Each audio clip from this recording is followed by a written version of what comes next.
Hey guys, welcome back to Signs and Wonders. Thank you all so much for watching.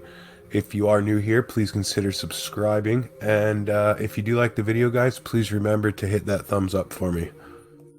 So, as I said, I will be starting my live shows back up, and I'm booking guests for the end of this week. It's not just going to be debates, but I plan on having some pretty interesting live guests, so should be entertaining. I will post future live episodes on the channel's community board. Okay, today is August 4th, 2020, and this is your End Times news report. Tropical Cyclone Isaias wreaks havoc across the Caribbean, set to impact U.S. East Coast this week. Tropical Cyclone Isaias barreled through the Caribbean after making landfall in Puerto Rico and the Dominican Republic on July 30th, 2020, leaving several people dead and hundreds of thousands without power and water supply. The storm then moved over the Bahamas on August 1st, packing winds of 80 miles per hour.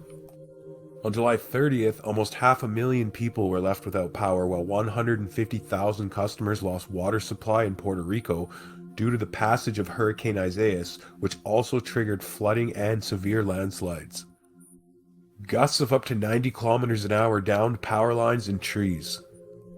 A state of emergency was declared in the country in the face of the storm, with which the Federal Emergency Management Agency, or FEMA, will be able to allocate resources to deal with the aftermath.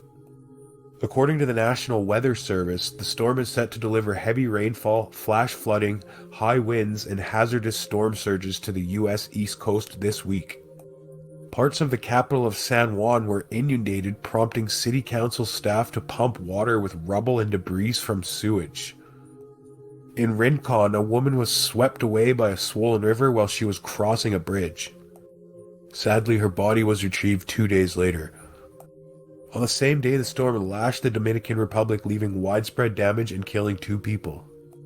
One of the victims, aged 53, was killed when a high-voltage power line collapsed in Rio San Juan in Maria Trinidad Sanchez province. According to the Emergency Operations Center, more than 1,100 homes were damaged. Rivers and streams became swollen, cutting off 131 towns. More than 5,000 people had to be evacuated. In San Jose de Oca province, 6 communities were cut off as the Montiguero River burst. At least 23 aqueducts were damaged, disrupting water services to more than 335,000 people, with 72,000 customers without power. More than 5.6 million affected, 109 killed, 640,000 acres of crop area destroyed by floods in Assam, India. More than 5.6 million people have been affected across Assam, India, as severe flooding continues to wreak havoc in the state. Since May 22nd, at least 109 people have lost their lives in flood-related incidents, and around 260,000 hectares, or 640,000 acres of crop area, have been ravaged, according to the official daily status report on Sunday, August 2nd, 2020. A total of 5,689,584 people have been affected across 30 districts of Assam since the monsoon season began around late May. At least 109 people have been killed as of Sunday. The state government has set up 621 relief camps for the affected families. The State Disaster Relief Force, National Disaster Relief Force, Circle Office, Civil Defense, and Inland Water Transport, and several local volunteers are involved in rescue operations.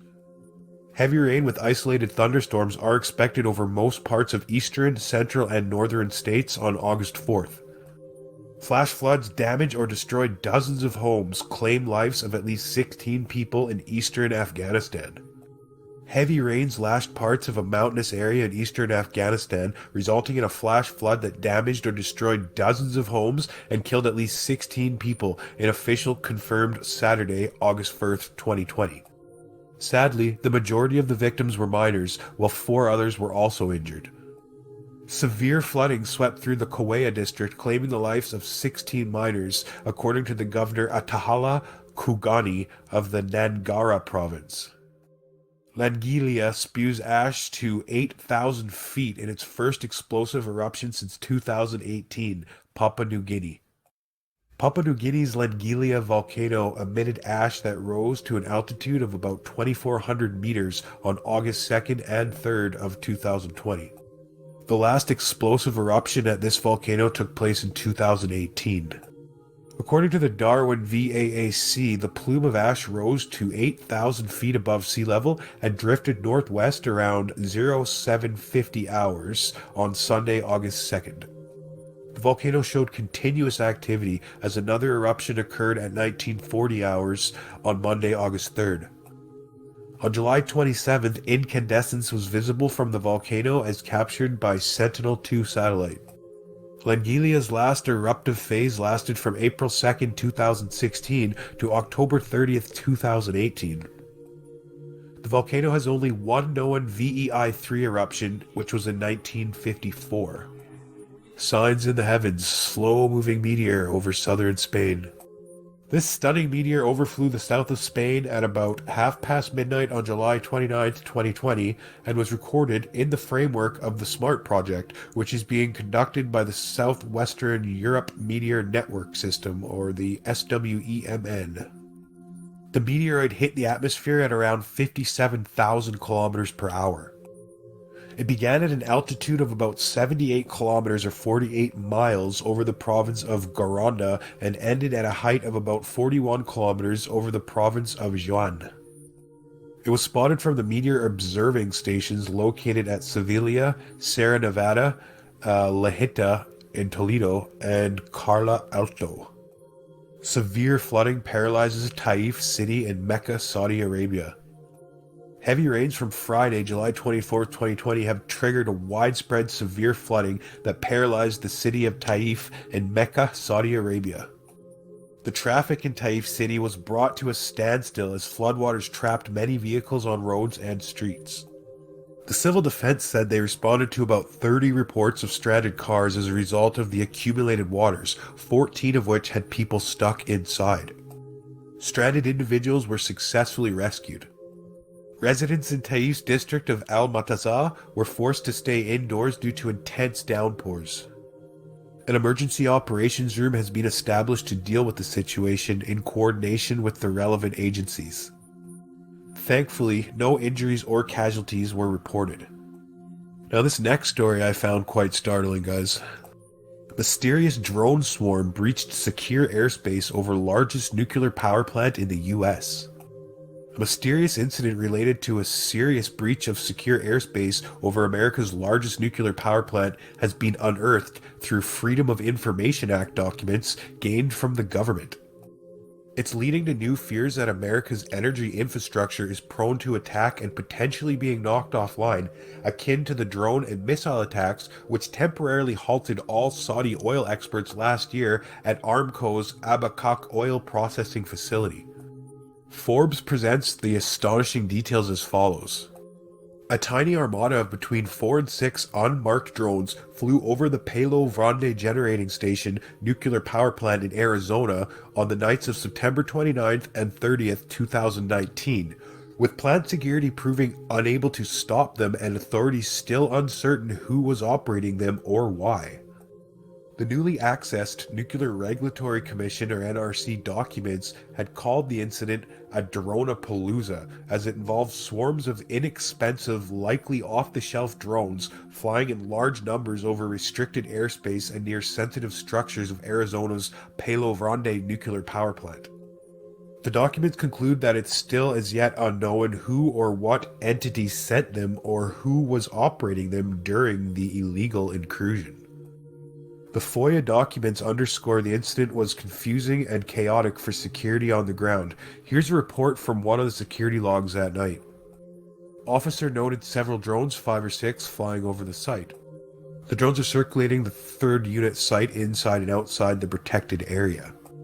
The drones have flashing red and white lights and are estimated to be 200 to 300 feet above the site. It was reported the drones had spotlights on while approaching the site that they turned off when they entered the security owner-controlled area. Drones were first noticed at 2050 MST and are still over the site as of 2147 MST. Pastor, church member, die for proclaiming Christ in eastern Uganda. You know, guys, I often say how good we actually have it here in the West. A lot of people don't realize the freedoms that we do have. For how much longer will we have these freedoms is another topic for debate. Anyway, I feel terrible when I read stories like this. Please aid me in praying for these brave martyrs' families. Christians in eastern Uganda had what seemed to be an effective strategy for bringing the gospel to Muslims on the banks of Lake Nakawa, part of Lake Kaiwaga. The Christians from Namasaru village, Guadamar sub-county in Calrio district would cross the lake to go fishing. As they interacted with Muslims near the Longonlo village, they became fishers of men, inviting them to Christian meetings there. In time, hardline Muslims began warning the Christians to stop evangelizing in the area. The last warning came on June 21st, a day before radical Muslims from Lagano village beat and drowned 25-year-old pastor Peter Kalaka and 22-year-old church member Tulu Mambayan in the lake. One of the pastor's relatives told Morning Star, "We have discovered that your mission is not to fish, but to hold Christian meetings and then convert Muslims to Christianity," one of the Muslims told the Christians on June 21st, according to the relative. "We are not going to take this mission of yours lightly. This is our last warning to you." And that was a quote, I guess, from them. David Nambayama, chairperson of the local council from Namasuru village, said Christian friends knocked on his door at 10 p.m. the night of June 22nd. They were requesting help, saying Muslims from Langolu had invaded the area around the lakeside, and several Christians were reported to have been injured, including my son, Nabayama, a member of the Church of Uganda, told the Morning Star News. Immediately, we rushed to the scene of the incident with several Christians. We hired 4 boats and drove to the lake and found out that 2 of the Christians had been badly beaten and drowned in the lake and died instantly. Pastor Kailaka Lagu, who led the area Church of Christ congregation, leaves behind his wife and 2 children ages 2 and 4. Church member Mambaya is survived by his wife and 2-year-old child. Oh, those poor brave souls, hey guys, and their poor families. May God bless and watch over them. Thank you guys so much for watching. Extra massive thank you, of course, to my Patreons and all of you guys who have helped me with this channel. Much love to you all, and God bless you guys and your families. We'll see you next time.